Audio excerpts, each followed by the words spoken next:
একটা ছোট করে ভিডিও বানাবো। এই যে দেখুন আমাদের দোকানে pasta, sandesh, chocolate, coke, chip, শিশুদের প্যাম্পাস, আবার দেখুন ডিম, আর শিশুদের বল খেলার বল, নুডলস, চিপ, বালতি,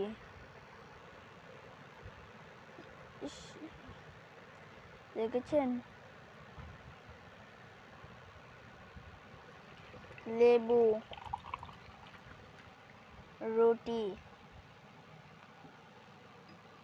চিপ, ছাতা ইত্যাদি আছে। সবাই সুস্থ থাকবেন, ভালো থাকবেন। দেখা করি, ভালো আছে।